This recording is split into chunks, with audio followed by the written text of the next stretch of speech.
నమస్తే, welcome to Vinay TV. So ఈరోజు మన టాపిక్ ఏమంటే కనుక ఫ్రీబీస్ అంటే ఉచితాల గురించి, ఉచిత పథకాల గురించి.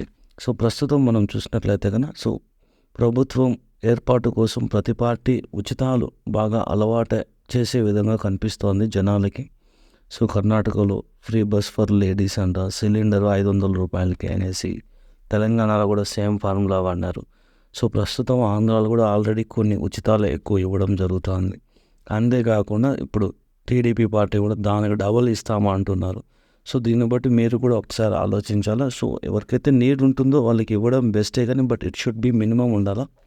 ఈ ఉచితాల వల్ల ఖచ్చితంగా రాష్ట్రాల మీద అప్పు పెరుగుతుంది. అప్పు పెరగడం వల్ల ట్యాక్స్ అనేది పెంచాల్సి వస్తుంది. లైక్ పెట్రోల్ కానీ, నెక్స్ట్ నిత్యావసర సరుకులు కానీ, గ్యాస్ కానీ అన్నీ పెంచాల్సి వస్తుంది. సో మనం గమనించినట్లయితే కనుక మన చుట్టుపక్కల దేశాలైనా కానీ దుబాయ్, సింగపూర్ ఇవన్నీ కూడా చాలా చిన్న దేశాలు ఒకప్పుడు.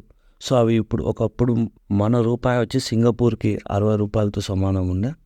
అప్పుడు మనం అప్పు ఇచ్చే స్టేజ్లో ఉన్నాం సింగపూర్కి. ఇప్పుడు సింగపూర్ నుంచి తీసుకునే స్టేజ్లో మనం ఉన్నాం. అఫ్కోర్స్ మోడీ గారు వచ్చినప్పటి నుంచి కొంచెం డెవలప్మెంట్ అయితే కనుక కనిపిస్తూ ఉంది. సెక్యూరిటీ పరంగా కానీ, డిజిటల్ టెక్నాలజీ కానీ అంతా బాగానే ఉంది. కానీ సో ఈ ఉచిత పథకాలు ఎప్పటికీ కూడా దేశ అభివృద్ధికి అయితే కనుక ఉపయోగపడవు.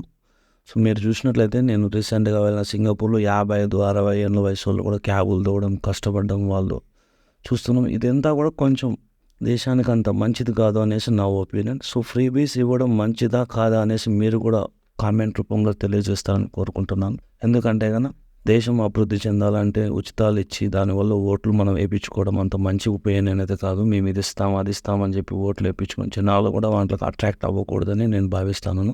అంతేకాకుండా సో ఈ ఉచితాలు ఇవ్వడం వల్ల జనాలు కూడా మన ఎంత లేదన్నా మనం ఇండియన్స్, సో మనకంటూ కొంచెం సెంటిమెంట్స్ ఎక్కువే ఉంటాయి. సో వాళ్ళు మాకు డబ్బులు ఇచ్చినారు కాబట్టి వాళ్ళకి పెన్షన్లు ఇచ్చినారని, ఇంటికి వచ్చి ఇచ్చినారని, అంతకుముందు ఆయన గవర్నమెంట్లో ఉద్యోగాలు వచ్చినాయని, ఈయన వల్ల మాకు ఉద్యోగం వచ్చింది, ఇదంతా మానుకోవాలా.